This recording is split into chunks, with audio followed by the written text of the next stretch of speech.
Rise and shine, it's time for D is for drama. Today I am joined by self-proclaimed integrated villain and producer of an upcoming documentary called Vinnie Plays Vegas about a stand-up comedian that got his own headliner show in Vegas, then destroyed his career and reputation by scamming everyone in town out of money to support his crippling gambling addiction.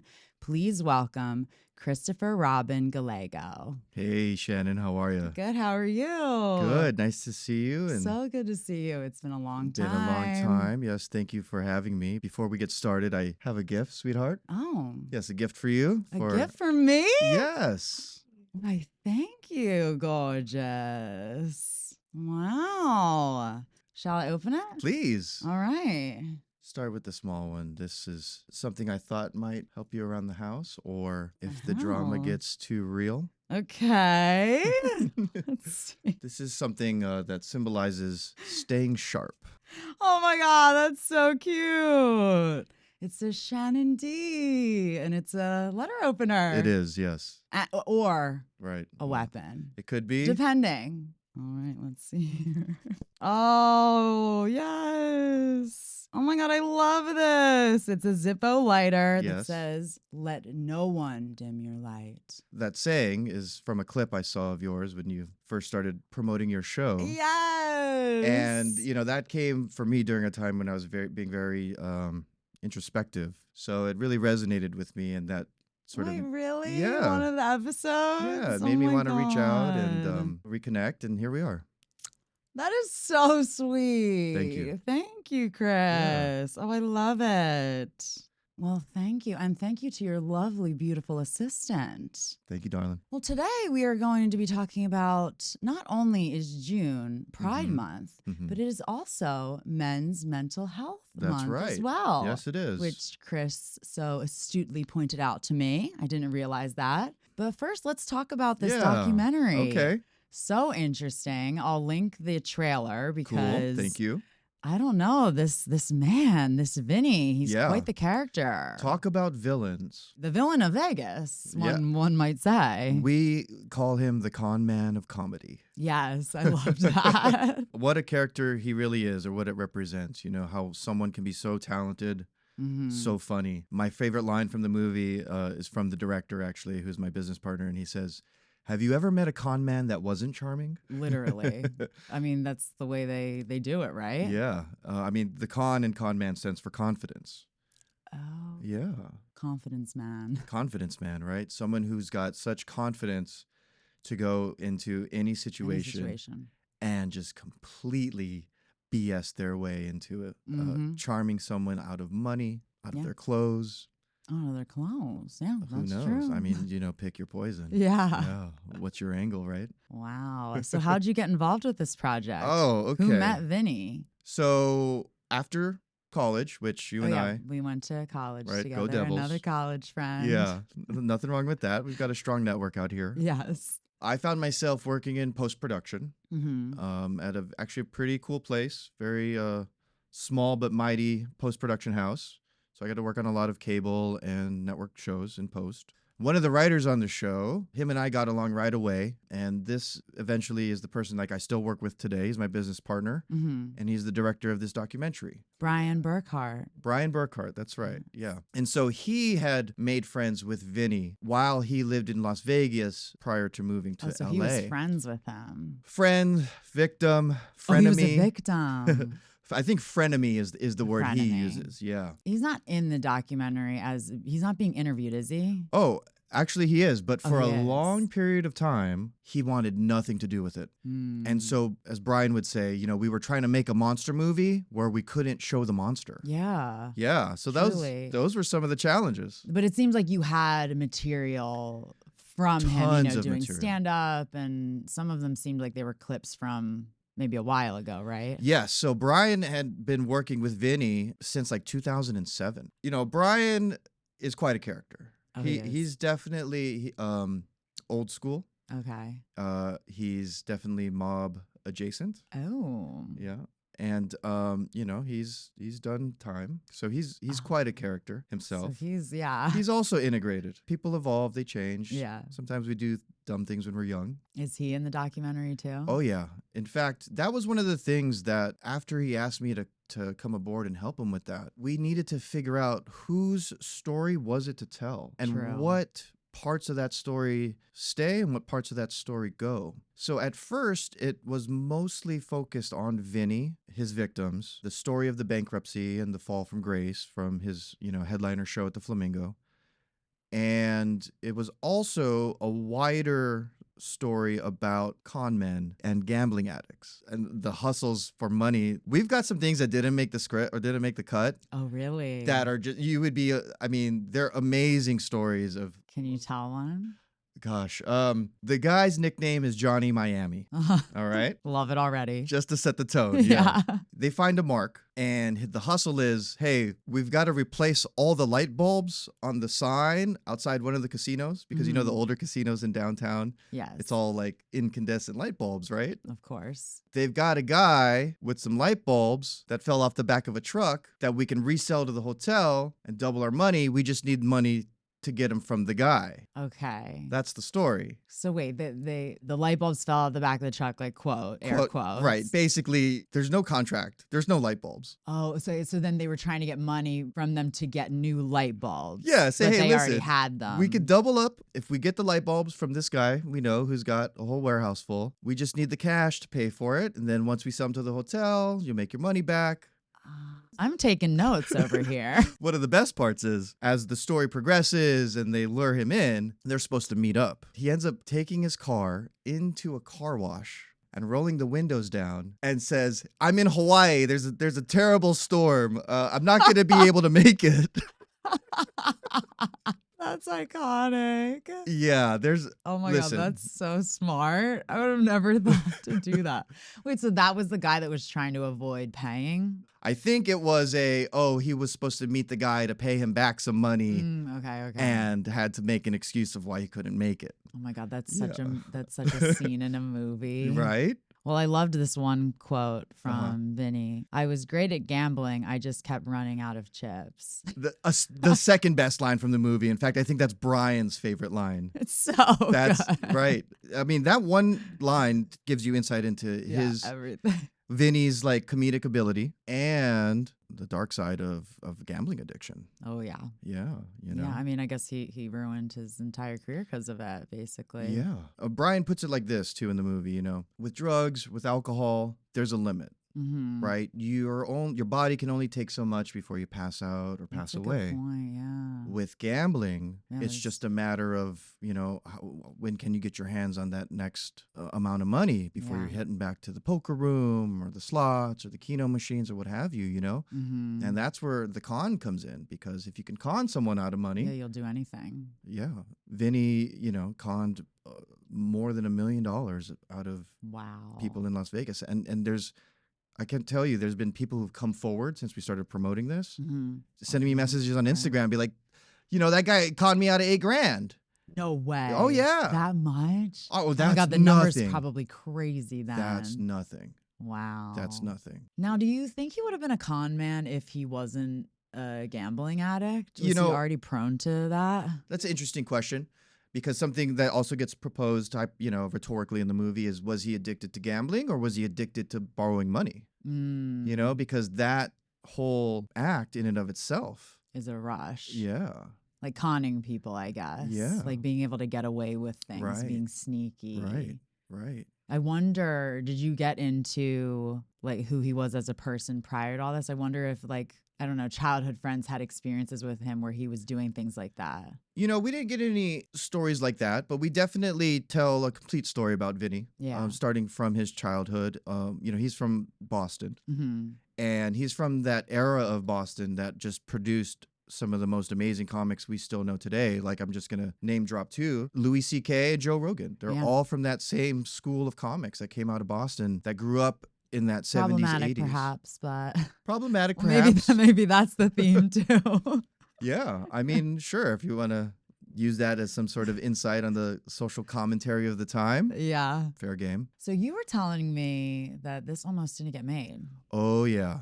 That's another story, if you don't mind. Let's hear it. Okay, so documentaries are notorious for taking forever to make because people are mostly paying for it themselves out of pocket. So it's kind of a pay-as-you-go thing. So there was a period in 2019 where, nothing was really happening with it. But I had the hard drives, and I got hired by a magic video streaming service in Vegas. So I went back out to Las Vegas. It was like The Social Network, but with magicians, And I people don't underestimate magicians. I mean, Las Vegas is the magic capital of the world, and these guys can party like rock stars. Wait, really? And they do. Oh, yeah. Oh, yeah. Would have known.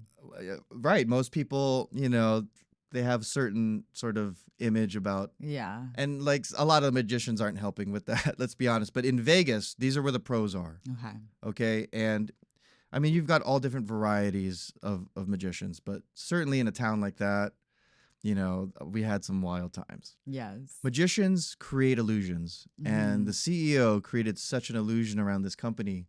We had no idea what was real and what wasn't. And so when the house of cards came crashing down, we were all like just fired in the middle of the night, basically. He had a house that a few of us lived in together. And by the time we got back to the house after I had dropped somebody off at the airport, we found ourselves locked out. Oh. Yeah. Because he had changed the code on the locks because he can do that remotely, with certain. Yeah. And so I was stuck. I was left out in the cold. Thankfully, one of the magicians I had made friends with, a younger guy, he let me stay with him. What the CEO did was he confiscated all of this equipment and all of the hard drives that were in the house, including my personal stuff, which was this Vinnie film, this Vinnie project. I had to learn how to negotiate like an FBI hostage negotiator. And it took me 6 months to get this hard drive back. You're because kidding. let me tell you about the stakes, right? It wasn't just the project. Like I said, the investors on this film are mob adjacent. Oh, right? Shit. In those 6 months where I was in Vegas, right? I had just helped Brian launch his construction contracting company. And in the 6 months, it had done, he was like, hey, listen, if you need to come back to LA, like things are going really well. You can learn the business and work with me. Well, because this hard drive was not in my possession anymore, it created a block and gotten between him and I. He didn't want to really let me do anything until I got this hard drive back. So it was a challenge I had to overcome. Not just, it was like a life lesson. Like I evolved as a person after figuring out, how to get this thing back. So, you can work for the FBI now. Well, I don't know if as an informant, right? As the mob guys would say. But no, it's legit. The guy's name is Chris Voss. He was the lead FBI hostage negotiator. It's based on what he calls tactical empathy. There's a lot of neuroscience behind it. I learned that system. I went from no communication, I don't know what you're talking about, to I will help you find your hard drive. Wow. And I will never forget how it turned in like a week of talking to him with this new system, right? This new So you approach. were studying this. I studied this. I embodied it. I lived it. I had to let it become second nature. So I used it in all my sales tactics or my sales processes, just as a way to practice. Going to the store, interacting with the cashier, any and every conversation I had, I was implementing these techniques. To like practice? To like, not just like, second nature. To become. Yeah, to become. Yeah. Wait, so he took your guys' hard drives because somebody had his? Well, they were all in the house, right? I was like the head of production, but I mean, it was such a small company. Like I was in charge of hiring the camera crew, and then I would basically, because I have all that experience in post-production, I would be managing it all at the house. So we had an editing station, right? And so all the hard drives, it was my computer we were using to edit too, And so all of that stuff was mine, but all of my personal stuff was there, including those hard drives. Okay. So he just took everything. Because he thought it was He didn't know, didn't care. And when you were asking, like, can I at least have my personal ones back? He had no interest in helping me. Yeah. But why? Well, this fits a little bit deeper into probably the psychology and the relationship and the nature of the illusion he had built around the company and all the stories that were told. There was a lot of, when things are built on illusions, right? There's a lot of, I know it's an apropos metaphor here. Yeah. But, it's just basically like you didn't know what story was real and what wasn't, So you were villainized in his head. We became adversarial. Okay. But at this time, I would say I still considered myself the hero of the story. Well, yeah, of course. But it was definitely something. Aren't we always the heroes? Not always. Are you the villain sometimes? I guess Definitely. I'm the villain sometimes. Well, that's what I mean by being integrated, Besides, I will say this, some villains aren't created by choice. Right? And not every villain is evil. But to those who are the victim in their story, they need a villain. And so that's how you become one. Oh. Yeah. Interesting. Victim mentality kind of vibes just turns anyone into a villain. Well, or they need one. So they'll turn you into it. Right. Whether you are or not. There is definitely certain people that are always going to play the victim in their story. But for them to be the victim, they need a villain. And you were the villain in his story. Certainly in others too. Yeah. Okay, so how'd you get the hard drive back? That was, again, it was a process of negotiation. It was reopening up lines of communication. And it's a different approach. When you center empathy in your conversations, it changes the whole dynamic, right? It's not about I, it's about you. It's about, I understand where you're coming from. It's an acknowledgement of any wrongs that I or anyone could have any wrongs that could have happened. Taking accountability. Taking accountability and recognizing it, labeling it. So there's two important concepts. I don't mean to steal or teach this method, without permission, but there's two things. There's two components, right? There's labeling and mirroring. So first is the label. That's when you identify the elephant of the room. That sucks. It sounds like you really got screwed over. It sounds like you were misunderstood. It sounds like you're having a hard time. And the mirror is when this is a very basic concept. Again, I hope I'm not going to get in trouble for teaching some of these concepts or sharing them. You can. They're available, aren't they? Yes. Go to Black Swan Group. Go to just Google Chris Voss. You can get all this stuff for yourself for free. Yeah. But I also recommend his book because it's a good read. The mirror is when you essentially sort of just repeat back what the person just said. Yes. I've heard of as a way to reinforce that you've not just heard them, but like make them hear. You're with them. You're on the same page. Doesn't it also help them hear back what they're saying? It definitely helps them hear back what they're saying, and that is on a neurological level, I believe, something that disarms their fight or flight response. Okay. So when you feel like you're being heard and understood, right, and the story is still about you, right? It's not me as your counterpart in the discussion, right? I'm not saying I. You're saying I, and I'm saying yes, you. Yes. Yeah. So that's the beginning of tactical empathy. Two big concepts. So that's how you got him. That's how I got him. You just played little mind games on him, basically. I've thought about that, and is that a fair characterization to call it a mind game? I think actually, right, if empathy is the center of communication, it's not manipulative. Can you use it manipulatively? Sure, but if you're trying to disarm a kidnapper, right? What else are you going to do? You can't. Sometimes people might have ridiculous demands. And a common response to that is, well, how do you expect me to do that? Right. I've now put into your mind the visualization of, oh, that is a ridiculous demand. I'm seeing myself, right, becoming self-conscious about oh, hey, I want to help you, but how do you expect me to get a car for you in 15 seconds? Yeah, you're putting it on them to problem solve for you, kind of. In a way, well, or it kind of sort of highlights the ridiculousness of their position. Yes. Exactly. Yeah. Oh, I'm going to use this today. I will email you the PDF. Yeah. I can't wait to see it. Well, we have a date. Yeah, when's it going to be available? August 11th. Well, I will also post about it when it comes out, too. Please, yes. But check out the trailer. I'm so interested. I love con stuff. People can go to VinniePlaysVegas.com. There you go. All right. My boyfriend's parents passed away in an accident about 6 months ago. He was their only son, and obviously this was extremely devastating for him, to put it lightly. Yeah.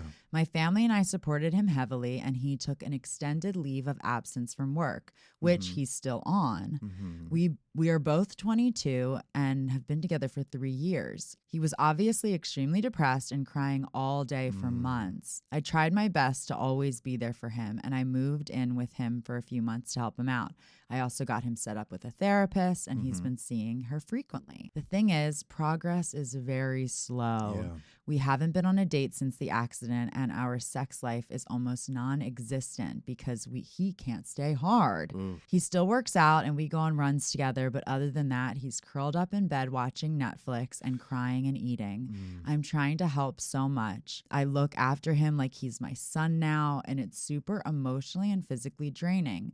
The only sexual contact I've had with him is going down on him and then him finishing quickly, rolling over, and going to sleep.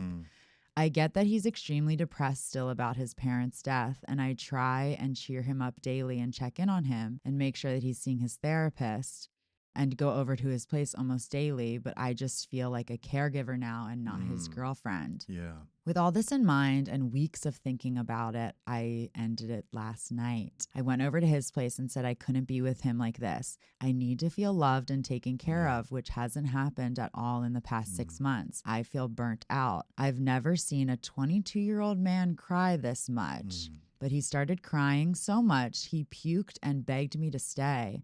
But I know I had to end it. I told him that I'll be here for him still, and he's always welcome to come to me or my parents for help. But I can't be in a romantic relationship with anymore. It was extremely difficult to do, and I still love him. But I just know I can't take much more of this. When I got home, my parents supported my decision, but my sister, who's 2 years older than me, thought I was the devil and said that was the biggest asshole move she's ever heard of.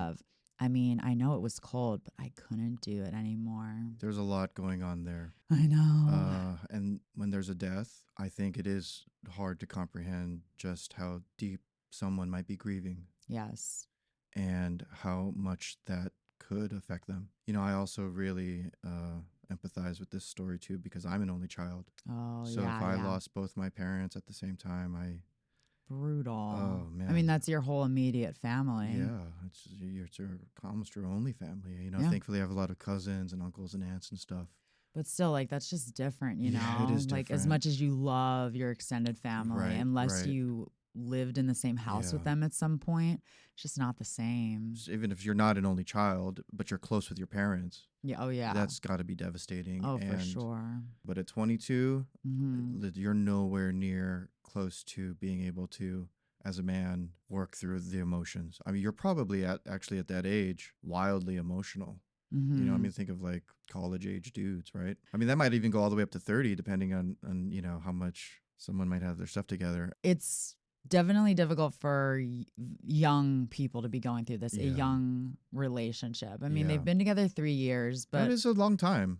3 is a long time, especially at that age. Yeah. When you're younger, time does seem longer. So like, you know, 6 months now, oh my God, it flies. It flies. And so like 6 months to me, like if my boyfriend was depressed for 6 months, I would be like, oh, we got a while to go. Like I'm counting on that we have a long time to go. But when you're younger, 6 months does seem like such a long time. I mean, think about it. It's like a semester of college isn't even 6 months long. And a semester in college seemed like forever. No kidding, huh? I definitely, like, I have to put myself in her shoes of being that younger age. And, you know, you're wanting to just have fun, hang out with friends, have good sex with your boyfriend, like be joyous and like not be dealing with such adult things. Totally.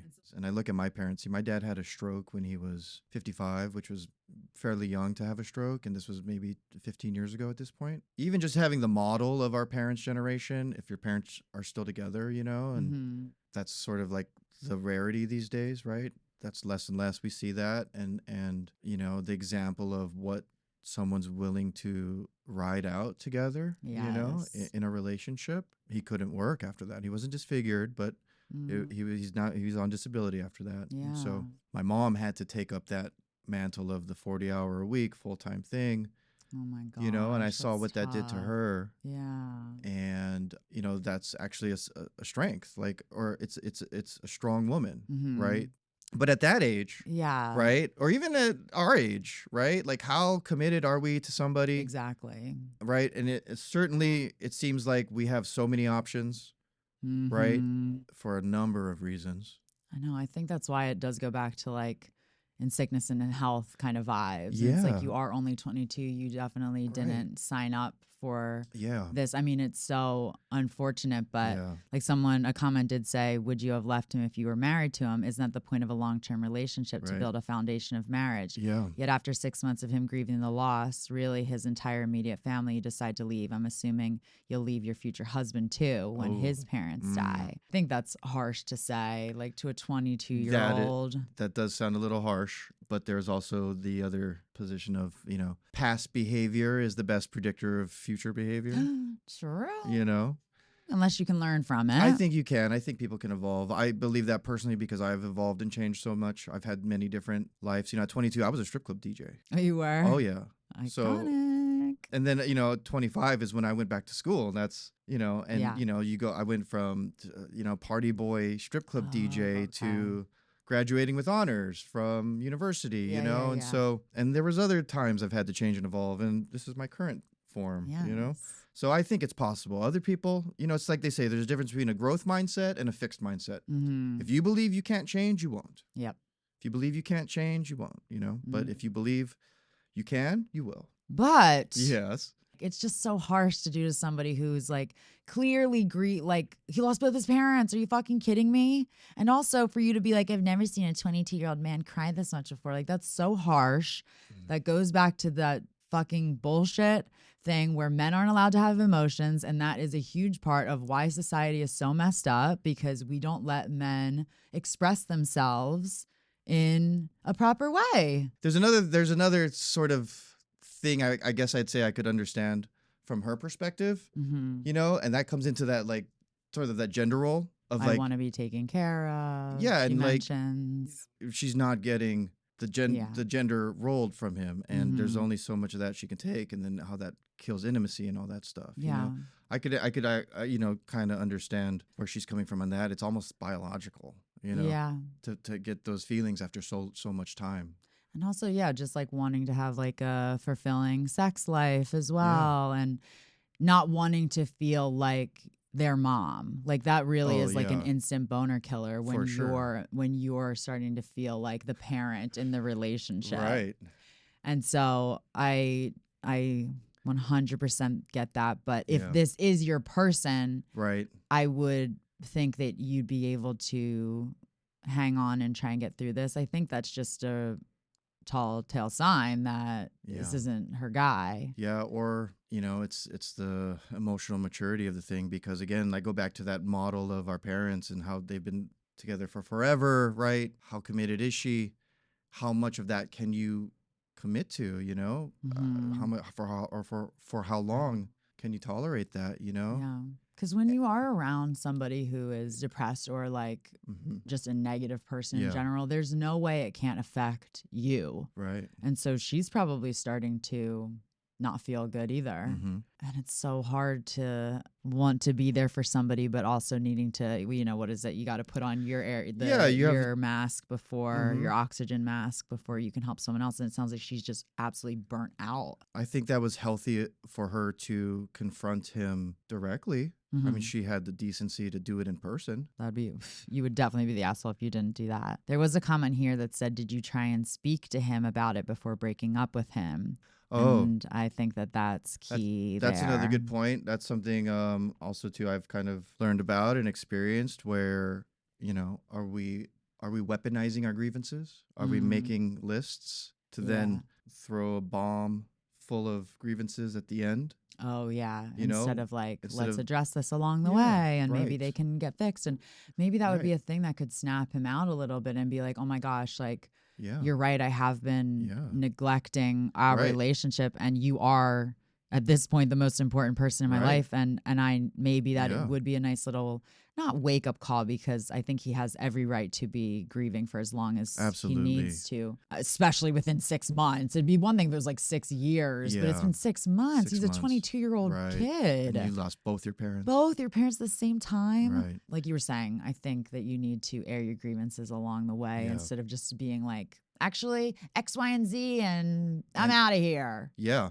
Because here's what happens. If I don't have a clue and I want to repair things because I am invested in this person, Yeah.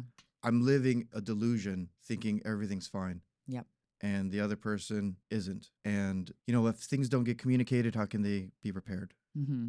Maybe that's a difference between personalities, or maybe wider between genders. Men want to fix things in general. Yeah. From what I understand, you know, or at least healthy relationships understand that there needs to be repair. And are we going to work together to repair? We're going to both come to the table in good faith, Mm-hmm. right? Like, okay, I understand something made you upset, and I'm not walking out the door immediately, but I'm going to bring it up the next time I see you. And then do those changes get implemented, you know? Exactly. And maybe they could have like come up with some compromises, you know, and maybe like, okay, let's make sure we go out on a date once a week. At the same time, like, just, I can't even imagine the overwhelming amount of grief to be able to do anything. I think it's not easy to understand just how deeply grief can affect your partner. Mm-hmm. And if they're good at putting on the mask of smiles and laughter.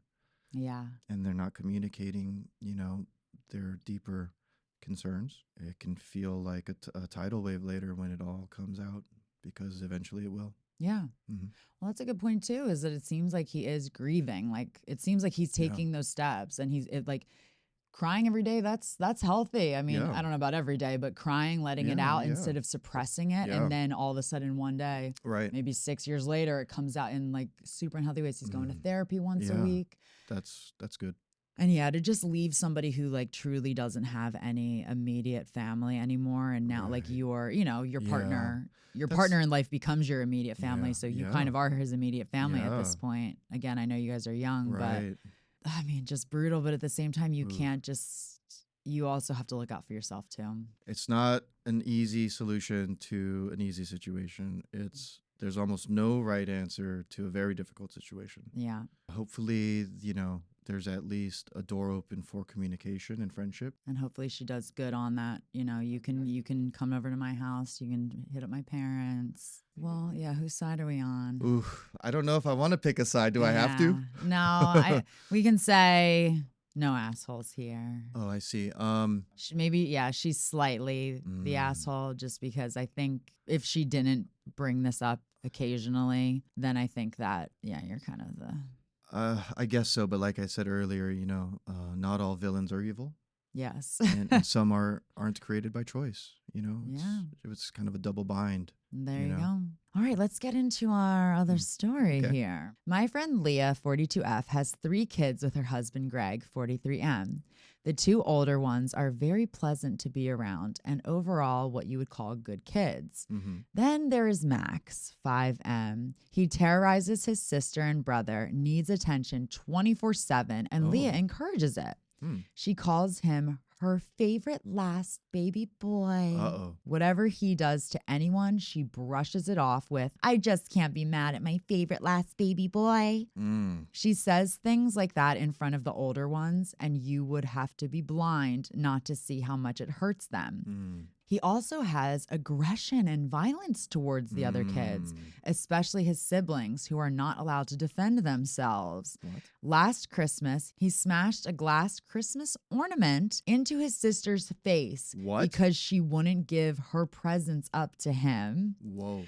She spent Christmas in the ER and now has scars on her cheeks. Oh my gosh. Someone, not me, made a call to CPS and they showed up, but nothing ever happened. I've been watching this whole situation for the last 2 years and never said a word because I don't believe in policing other people's parenting. Mm-hmm. And I think it's Greg's job to check her on that. Mm-hmm. He tries, but has failed so far. Mm. Well, along comes Thanksgiving. We had 23 guests, including Leah's family. We were all sitting at the table, and Max started yelling every time the attention of the entire table wasn't on him. Uh-oh. And I don't mean talking loud. I mean just screaming at the top of his lungs.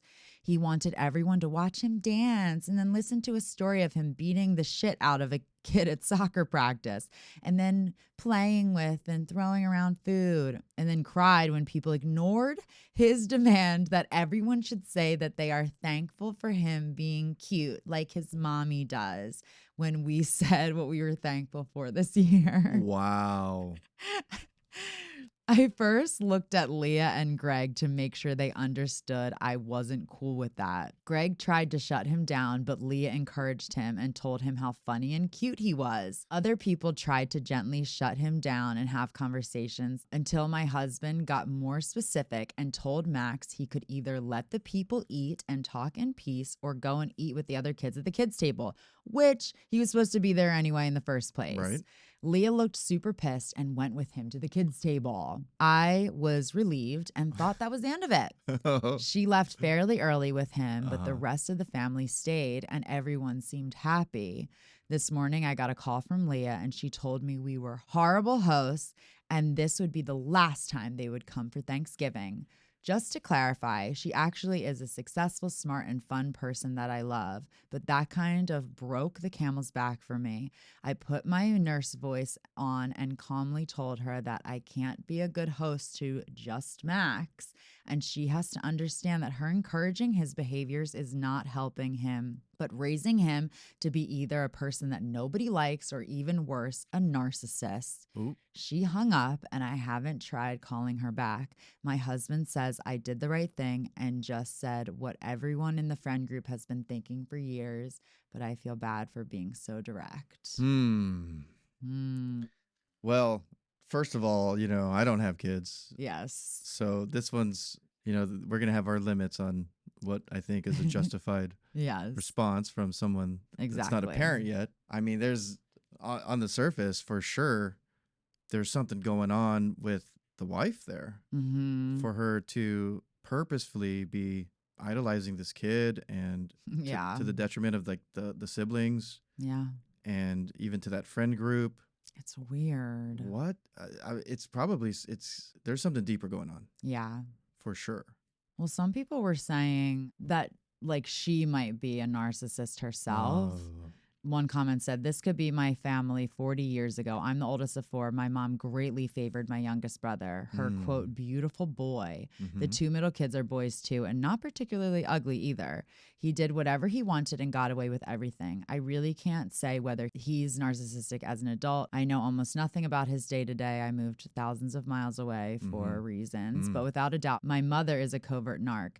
I don't know why she chose one of her children to spoil while neglecting the rest, but can attest that it is very, very hurtful and destroys families." There was a bunch of other comments that were kind of saying the same thing, where it's like the parent who treats their kid like this is sometimes the narcissist. And then they sort of like create their own little narcissists because, I don't know, they're like wanting to triangulation and pinning the siblings against each other. And you literally are making an environment where the siblings don't have each other to rely on anymore. Yeah. I can't say I'm familiar with this narcissism. You're an only child. Oh, I was going to say. Oh, yeah. That too. That too. Listen, right? I guess the cat's out of the bag because I was, labeled a narcissist as part of this breakup. So, if you're going to come at me with that label, I'm a Virgo. I don't deny. I don't deflect, right? I determine. I analyze. Yeah.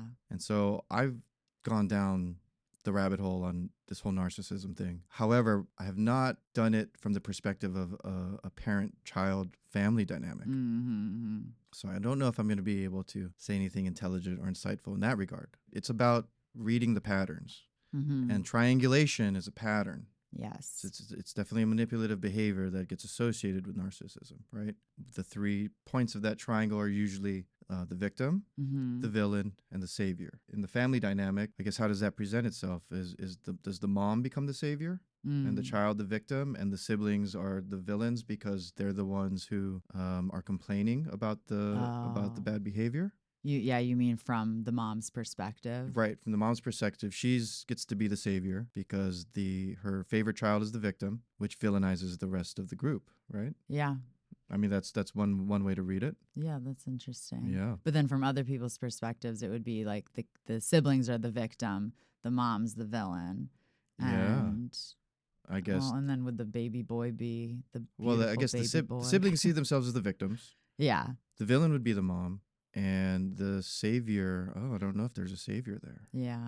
Right? Because he's being used as a tool, basically. Yeah, right. Whether she even realizes it or not. Yeah. Somebody here did say, does Max look like Greg at all? I've seen this sort of thing before. And then OP replied, he's the spitting image. No doubt on that front. So it's like she's favoring him because he looks the most like her husband.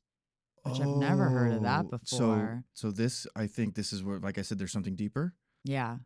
Resentment against the husband, and she sees now the image of him in the child, so the resentment comes out in this. She has a new version of him to favor because the real version of him isn't doing the trick. Well, there's resentment, or there's contempt, or some kind of, or she's like put her emotions onto this kid now, right? Because that's what I'm saying by something, beneath the surface. What is the relationship between the husband and the wife there? Yeah. And, certainly with, I think we can all sort of take an educated guess, right? You're married with 3 kids. Usually relationships between the husband and wife get strained after enough time and enough kids. Or even forget the kids, just time, right? Because what do they say? Familiarity breeds contempt. You're right. I've heard that. Right. That's why they say, like, there should be a little mystery in your relationship. Yeah. And going back to that first story, actually, I always used to joke the minute I moved in with a girlfriend is the minute that was the beginning of the end. Yeah. Yeah. You become like one enigma, and then it's just not sexy anymore. Yeah.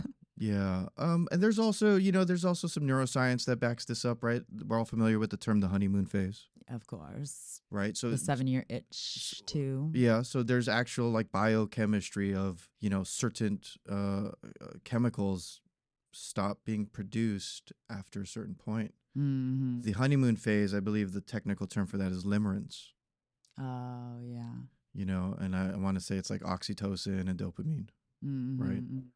And so everything does feel dreamy and nice. And, we overlook some things maybe, or, as we're getting to know somebody, we're more forgiving over certain behavioral cues that once those neurochemicals stop getting produced at high levels become, I noticed that behavior more. This is actually something that's a concern. The good feelings are not washing over your logic, right?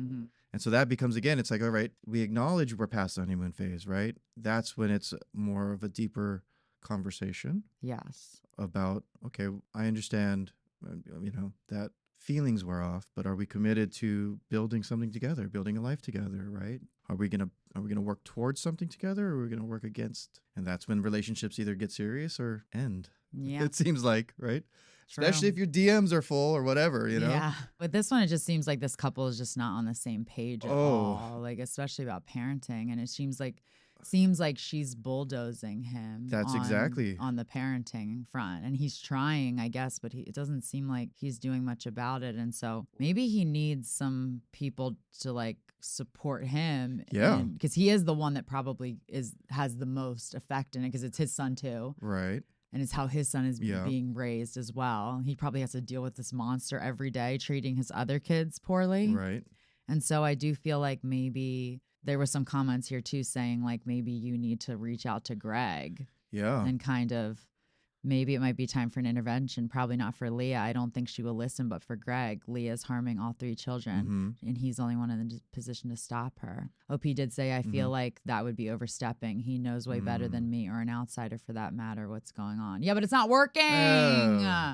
I think if I was going to sum this up, basically, she's lost respect for him. She doesn't respect him anymore, right? She's not respecting, and the broader implications that becomes the family. She is triangulating with the kid. She's picked her favorite. She knows it alienates the other kids. Crazy. I can't imagine. I couldn't imagine either, but it's happening. Yeah, it really is. Like, and it is so hard. I've told this story on the podcast before, but I one time parented a kid that I was like a nanny of in front of the parents, and it didn't go well. Oh. Like they were really, really upset with me. Oh.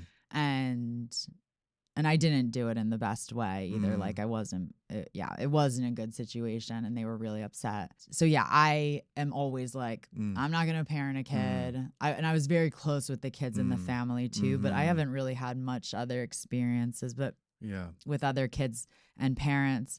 But that is a thing. You don't really want to cross that line. So I definitely get how OP, for years never said anything, for 5 years. Or however long he's been being a little dick, right? Because it's not your place. Yeah. But at the same time, maybe the family does need a little bit of help. Sounds like it for sure.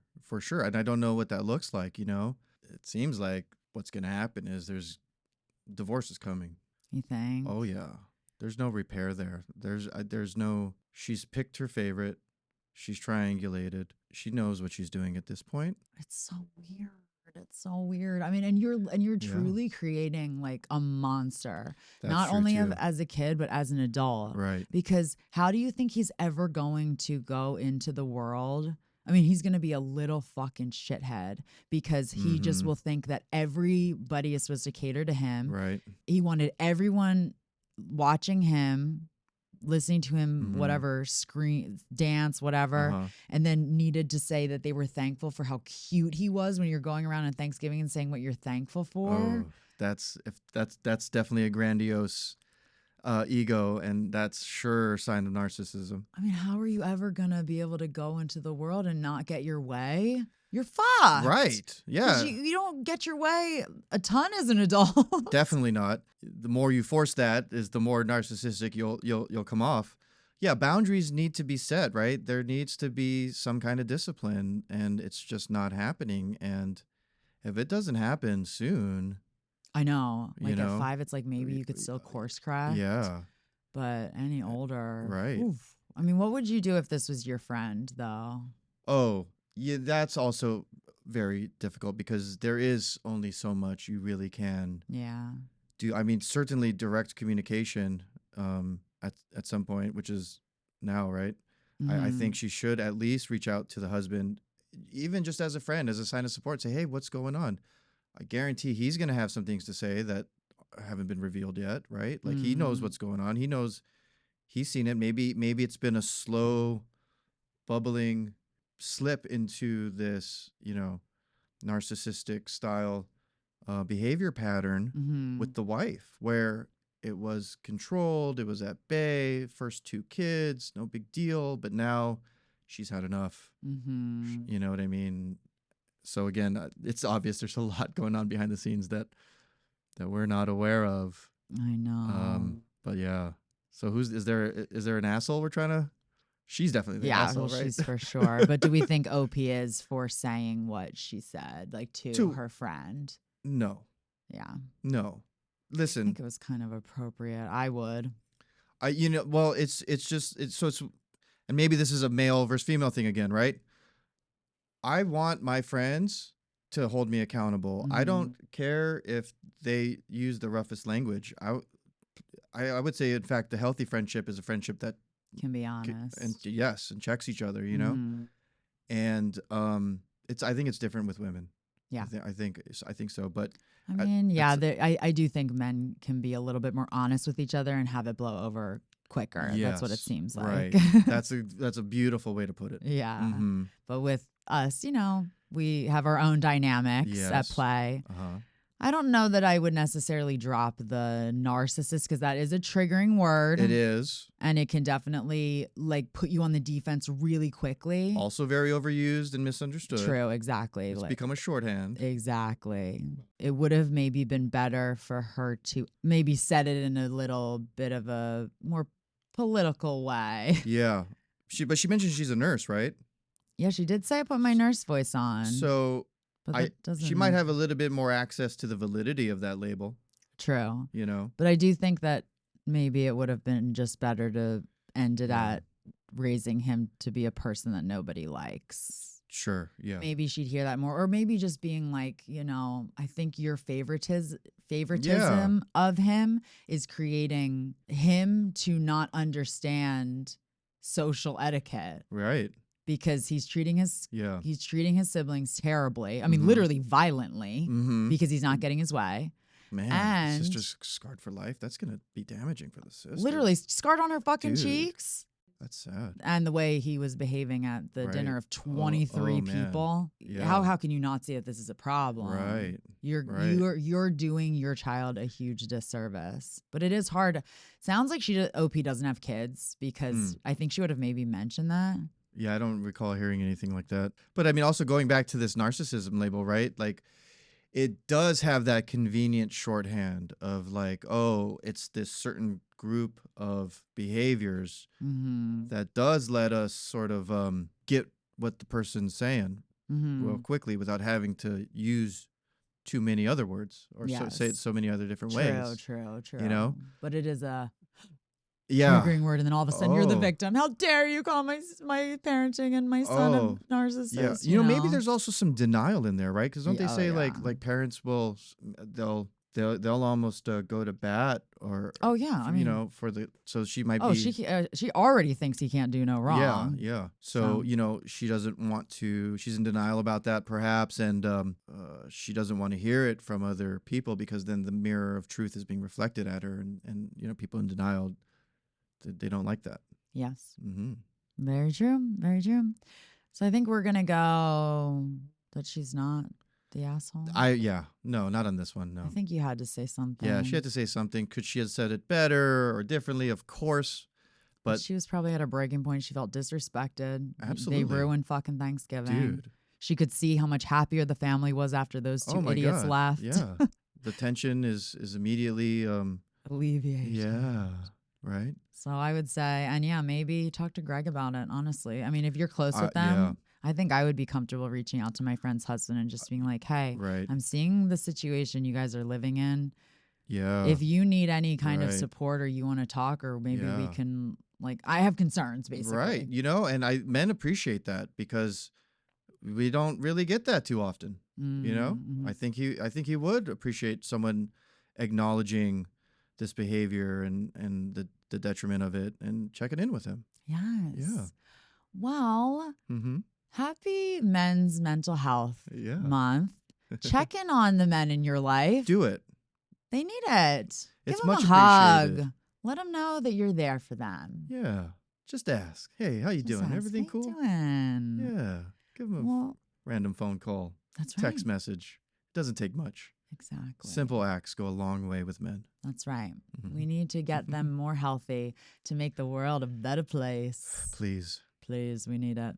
Well, thank you so much for joining me. Shannon. I appreciate it so much. You're welcome. Check out the trailer, Vinnie Plays Vegas. I'll link it in the show notes. All right. And it'll be out in August, and I'll That's post when that comes out as well. Thank you. I really appreciate it. It was a pleasure to catch up, and it was fun to come and record with you. I know. It was so fun. It's been a long time. It has been a long time. Well, thank you guys so much for listening. And remember, you can't spell drama without D.